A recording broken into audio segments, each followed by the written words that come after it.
Okay, what about you? You got anything new? Nope. Corvus Squire, but I don't need a Corvus Squire. Okay, let's move on to a different patch of grass. Because I don't feel like I'm getting much more out of this one.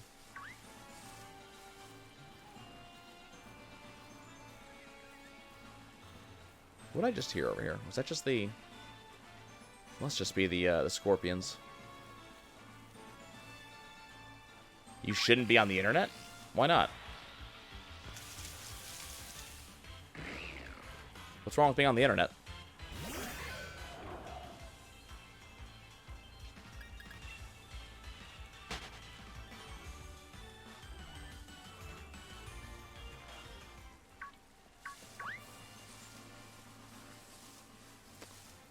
I see a Basculin. Oh, what the hell was that? Was that another play? That was another player? Oh, yeah, that's another player. Like, what the hell is that Pokemon? See, the thing is, you say that you're very gullible and reactive, but what you're not realizing, and again, I could be very wrong about all of this. So take that in mind. But what I don't think you're thinking about is that if this is the sensationalist bullshit that I'm expecting it to be, they're specifically making it to get you to react this way. Like, it's not that you're gullible, it's that this is designed for that type of reaction. But it's not just stuff like this. Like, this stuff is done all the time. It's not new. Like, a lot of political ads, especially towards, like, the later sections of a political race, when we're starting to see the, you know, don't pay attention to this person, or vote no on this, or vote yes on this, they all do kind of the same thing. What's important is to, instead of taking the word of the creator that made the video that reached out to you, is to go do your own research. That looked useful. It's go do your own research. Like, if it's something that is important to you, and you're sitting here, you know, like, man, this, you know, this particular thing I'm hearing about sounds really important, and it is incredibly important to me, and I am emotionally invested in the thing this video said. Then go check out the details yourself. If they didn't, number one, if they didn't actually provide the backup to what they're saying, it's probably not true. Or it's probably not the way they said it was. But even if they did, like, go read it yourself. It might not actually be what they said it is. If someone wants you to do a thing, you know, emotional and mental manipulation, that's literally what advertising is.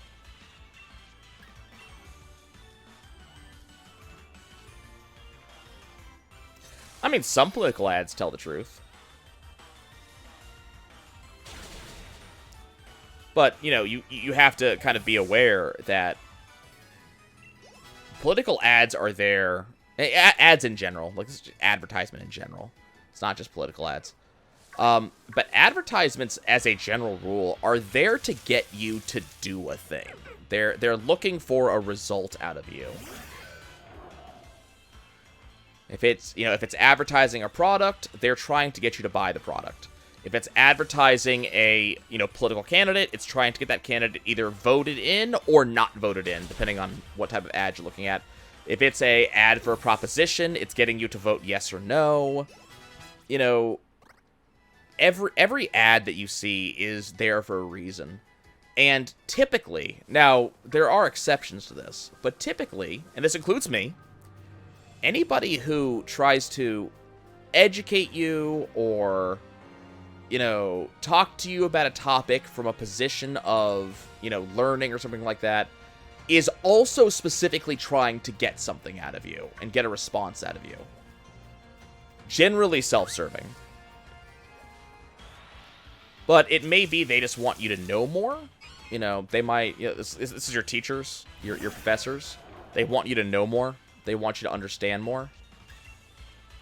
But generally, there's some sort of self-serving in there somewhere, if you look for it.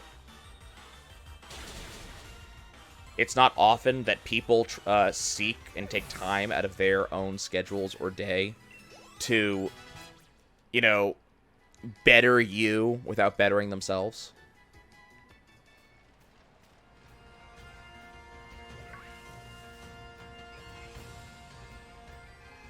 Jill, a lot of these, like, people make shit up all the time.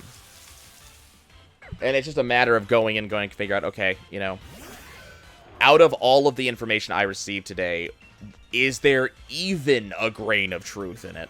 And if there is, what is it? Like, what actual information was I given that's actually real? And then kind of go from there, and then form your own opinion. Like, there is potentially bad shit happening with YouTube over the course of the next couple of months, based entirely off of some recent legal ramifications.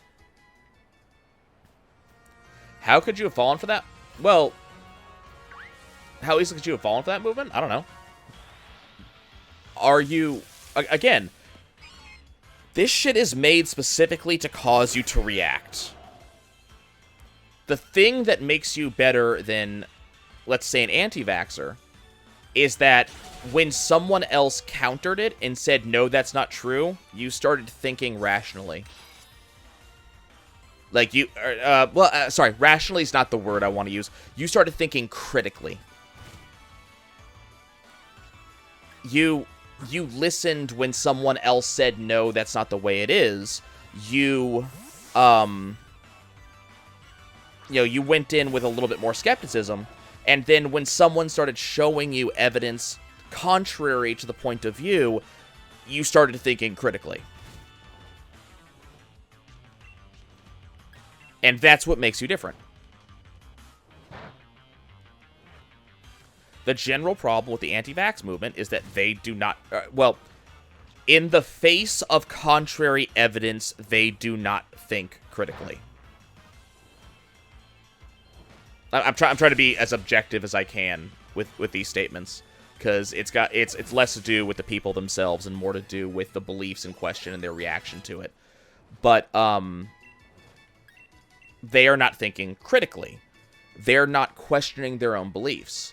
What makes you different is that when someone challenged you on a belief that you held and information that you were given, your response was, do you have more information? How do you respond? Yes, you can go to your bank and tell them to cancel the charge.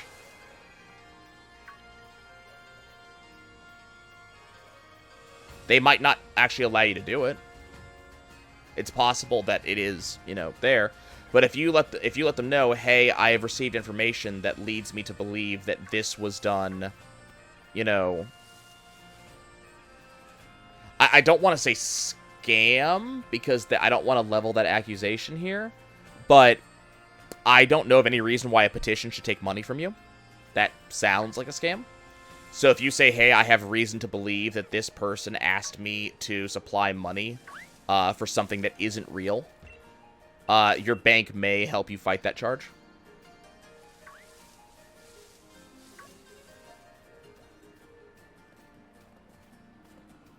They might not. I mean, there might be nothing they can do. But if you get taken in for, like, a Ponzi scheme or something like that, some banks will actually actively help you try to fight that.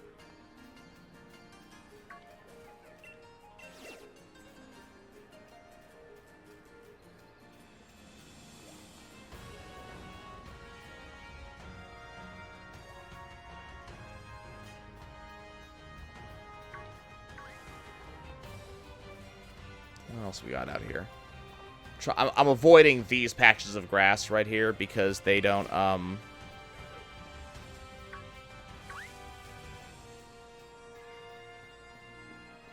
You sponsored the petition. Okay, what is this? Is that a Growlithe? That's a Growlithe. Cool.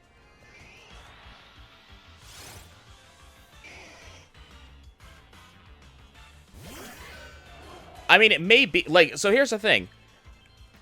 if you don't feel the law is good, there's no reason that you should be upset about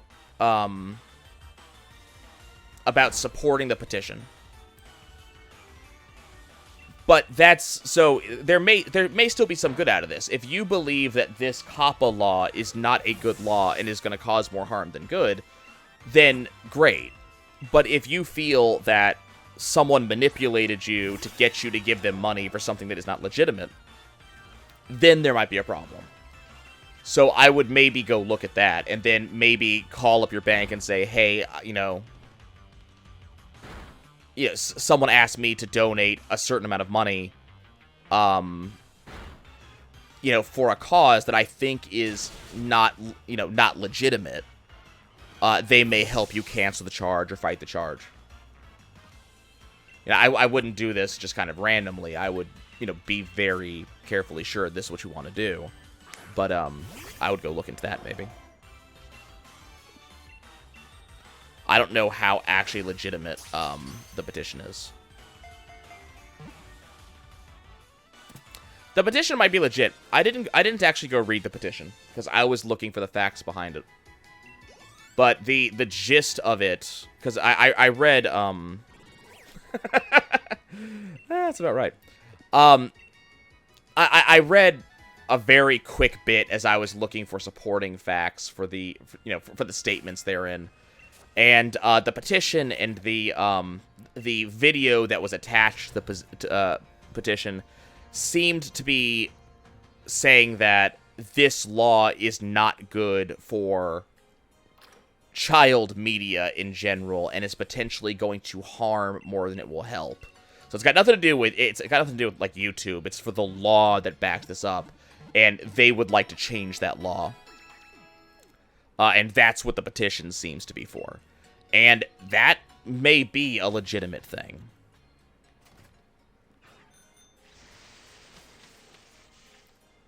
But I've grown skeptical with age, especially when I hear stuff like this. Especially when I hear, "Hi, give us money so we can,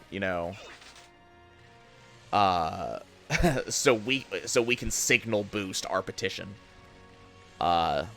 Yeah, stuff like that trips my radar.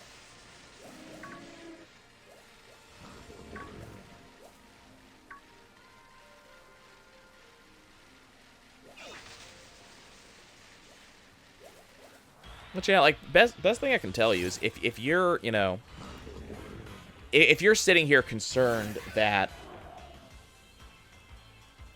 you got taken in by, emotional or intellectual... Yeah, well, that's what Change.org does. Change.org is just, it's just a bunch of petitions, is my understanding. You can make a petition for whatever the fuck you want. I think there, if I remember correctly, there's like a Change.org, like, website for Mr. President, don't allow them to sell Sword and Shield because this game, gives them excuses to make shitty games. Like, that is literally, like, there's a petition out there that says that. But if you're, if you're sitting here going, man, I feel like I'm a potential target for emotional manipulation, and, I'm worried that in the future someone is going to take advantage of me, then it's a matter of teaching yourself to think critically, to follow up, to do research, to think several times before you make... Damn. But it's think a couple times, or think for a bit before you make a decision. And this has got nothing to do with, like, if you know you're easy to take advantage of, then you need to start working on it. Like, what I generally hear when I hear people tell me, and keep in mind, this was my employees back when I was a manager. When I hear people say, I haven't learned or I have trouble learning, that doesn't tell me that you're not good at learning. It tells me that you have had no reason to take the lesson to heart. At some point, you will have a lesson big enough that you will not ignore it. But you have to have the motivation to learn, too. And a reason to want to care.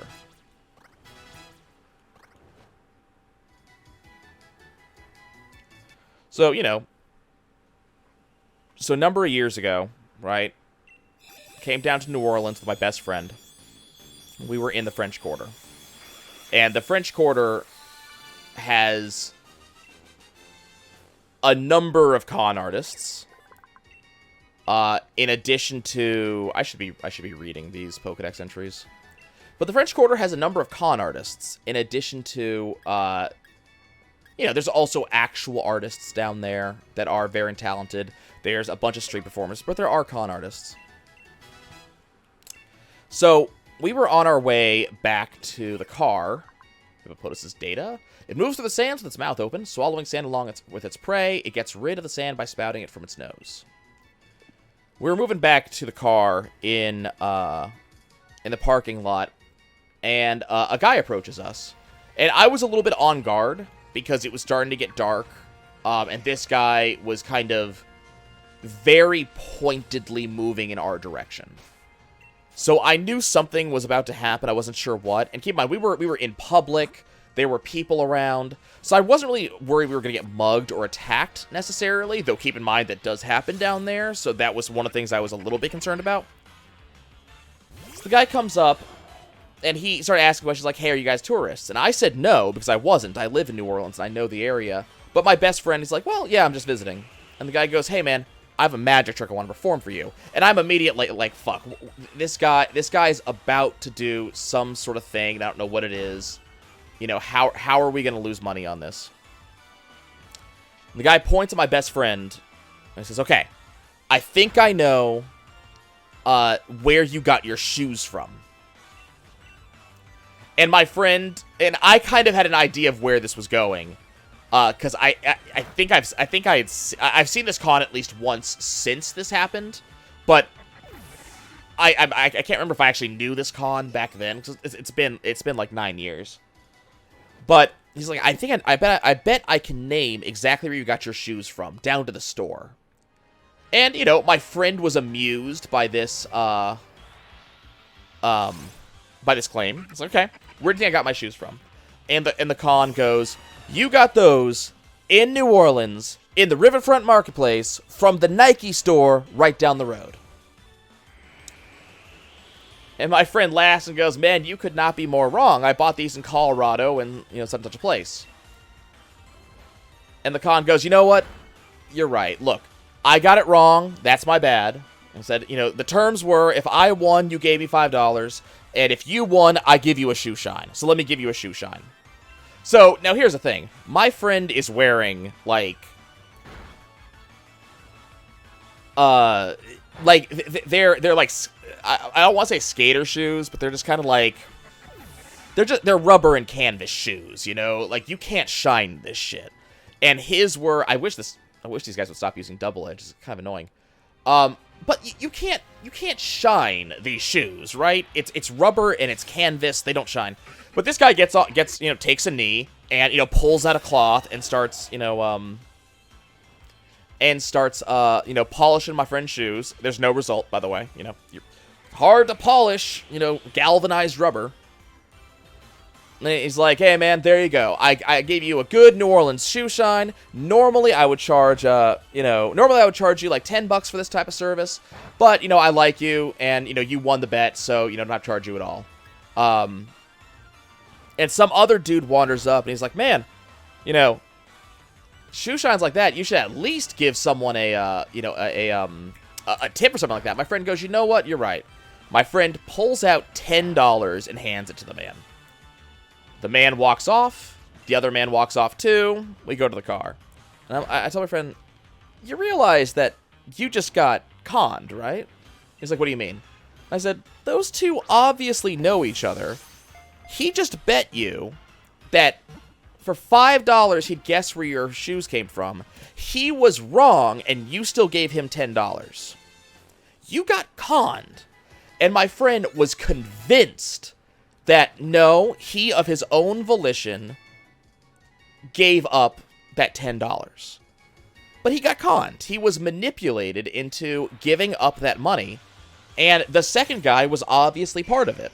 And my friend and I were targeted specifically because we had come from a tourist section of the French Quarter, and, you know, it was later in the evening when people are not quite as on guard as they normally are. We were coming from places where a lot of bars happened to be, so it would be very, very easy to, you know, especially if we were drunk, to get us to give up money. The entire thing was completely manipulative, and it was entirely intended to manipulate someone into giving you money. And especially it was intended to plant the idea of handing over money and then have someone else, what's the word I'm looking for? Like, someone else reinforce this idea. So, again, this is 100% manipulation. Like, there is no question about it. But my friend refused to believe that. He just didn't see this. And so, you know, it's one of those things that it's absolutely intended for manipulation. It's intended for personal gain. And it's designed in such a way that the target, the recipient of this interaction, doesn't really think about what's going on. You know, you're told you won something that's given to you. So this guy, you know, is going to come across as honest, right? Because he said, I'm going to do a thing, and he did it. And then in our culture, when someone does a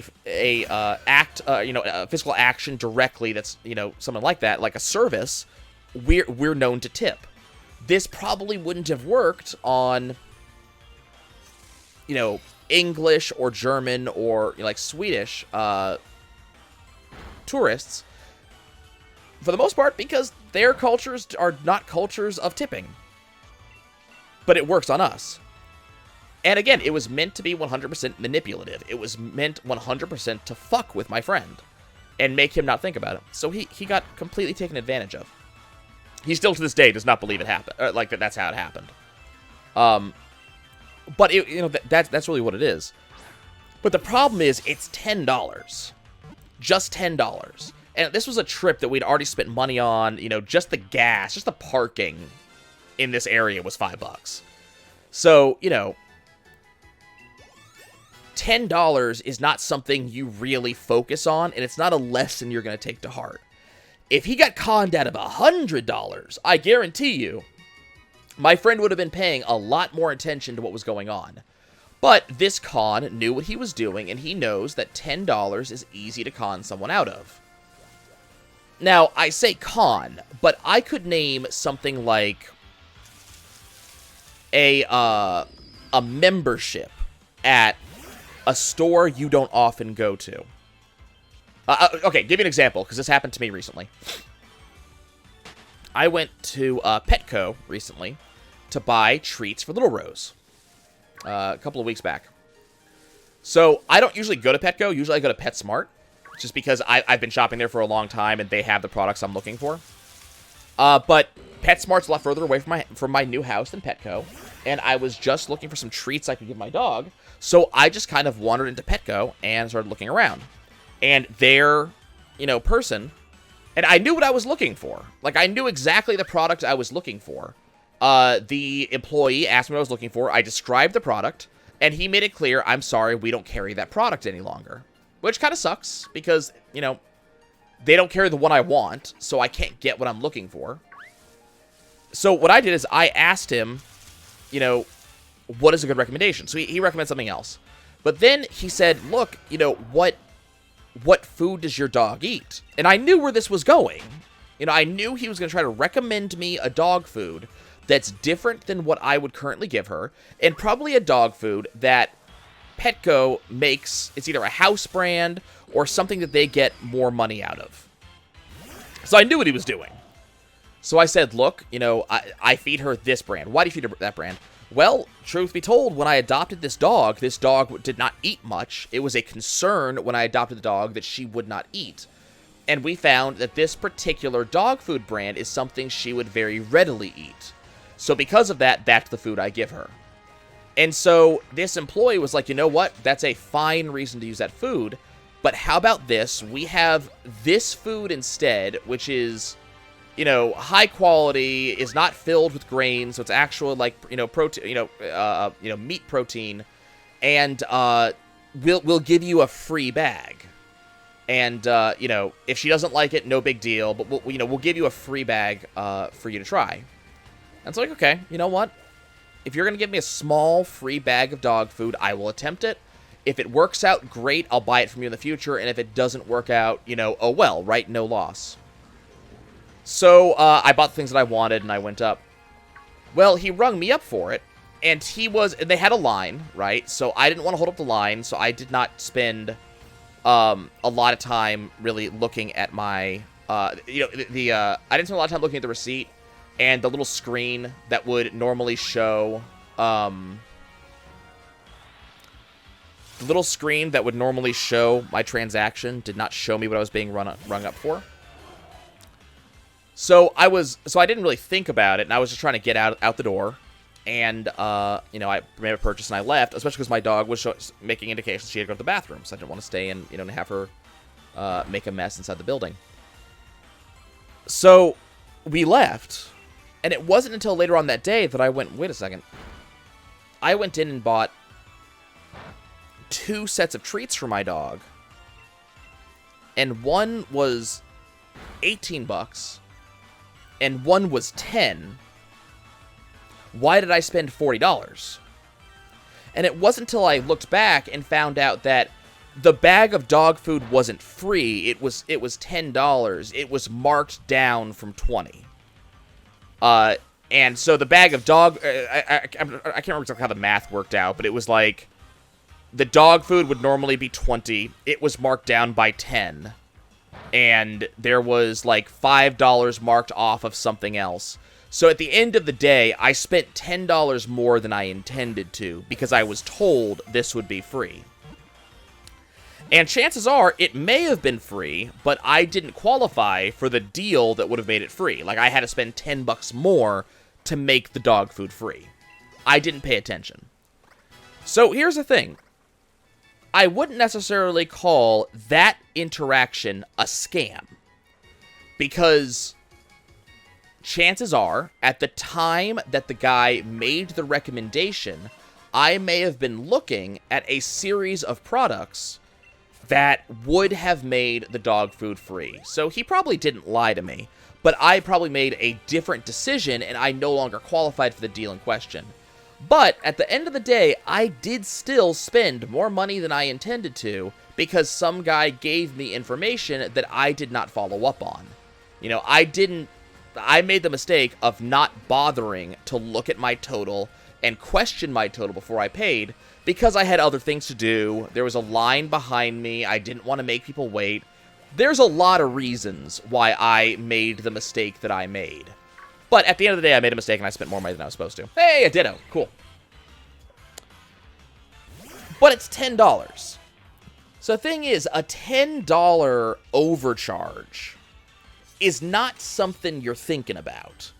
And chances are, you're not going to take that particular lesson to heart for $10. You just don't care. It's $10. $10 is not...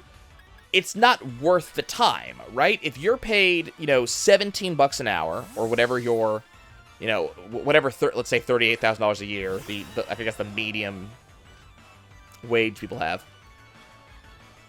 But if you're paid, like, $17 an hour, and it's going to take you an hour to get your $10 back, especially because this was, you know, a week ago, and you just learned about this, you don't want to spend an hour. Like, you lost money on that transaction, right? You don't want to. So it's not a lesson you end up taking to heart. It's just not worth it. It's $10. If you lose $100, you might start taking this lesson to heart. You lose $1,000, you're gonna remember this lesson. So you got to figure out, where is that line, and at what point are you gonna learn this lesson where people aren't gonna take advantage of you? Now, in my background, with the history that I've had, both in terms of, like, let's see, so we got Ditto. It can reconstitute its entire cellular structure to change into what it sees, but it returns to normal when it relaxes. So, okay, now we can actually go. I don't have to worry about that C dot anymore, because now I can just breed it.